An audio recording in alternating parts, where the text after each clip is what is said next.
There's ways to eliminate shallow traffic, and I think that's cool.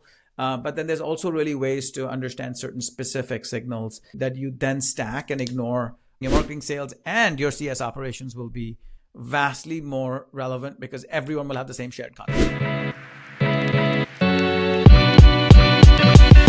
Yeah, the biggest problem is, again, they don't have the variables that have the context and the research done properly on the account. So they are simply personalizing on logos, account names, trying to build some sort of emotional connection with the buyer by, maybe using a video that, again, replaces some video technology or voice technology that replaces their name and logo with, or replaces a name and logo variable with like this voice technology, right? That sounds you out like you're speaking to Nike or Adidas, right?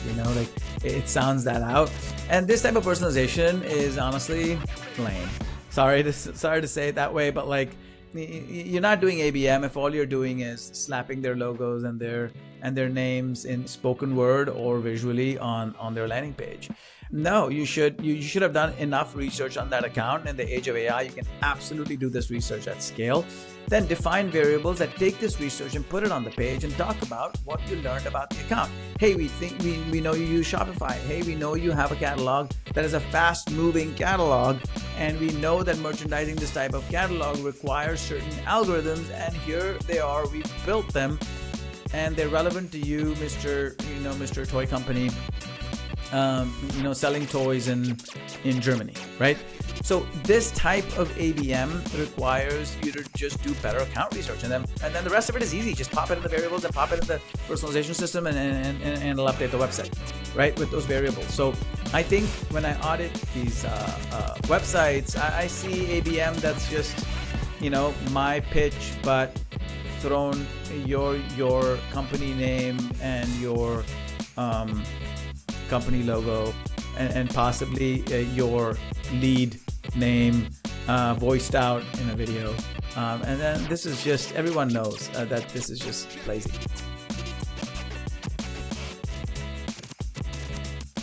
Yeah, the heart of this comes to, I'll speak to it technically, it just comes to this visitor identification or identity resolution technology that has been around for a long time now. So if you're sending an outbound email, encode your links with their email address, so when they show back up on the website, we're able to understand who came from that email campaign and who that lead is that came back to the website. Secondly, now you can use visitor identification technology on the website, although there's some arguments about the coverage that it has, but you can use a technology like our B2B and others that allow you to identify the visitor that's visiting on the website and be able to look at traffic that way and maybe match it up with the email that you sent. Again, if they sign up for your newsletter, if they sign up for your product, they use an email address. If they sign up on a Calendly invite with your rep, book a meeting, they've got an email address there. So make sure you've got an identity resolution system in place that whether the email address comes from whatever source, whatever channel, including email or even our B2B like systems, visitor identification systems, make sure that your identity resolution is spot on. So you're able to understand an inbound lead, an outbound lead, a direct PLG, a product-led lead. So if the product has a link to it embedded somewhere in a product experience, and you happen to click on that and sign up for that product, regardless of how you originated that lead, inbound, outbound, or product, have a good identity resolution system in place that allows you to deduplicate, the use of fancy word, the user. And then your marketing, not just your marketing, sales, and your CS operations will be vastly more relevant because everyone will have the same shared content.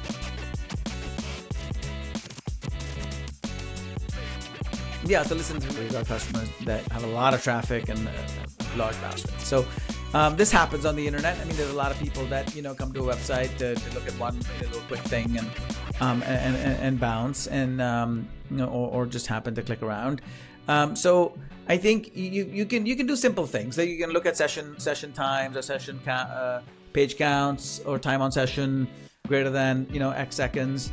So you can do some of these things to kind of get rid of what we call glorified bot traffic. So either bot traffic or traffic that roughly is very shallow. So you can use some of these simple techniques in the Growth OS to sort of filter out that traffic and take a look at more meaningful segments.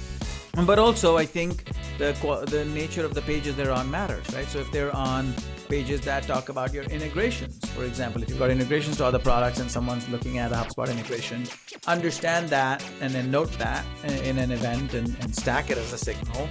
If someone's looking at your pricing page and certain plans, and now so they've got HubSpot now, let's say they're on the HubSpot integrations page, then they're looking at your SMB plan, for example.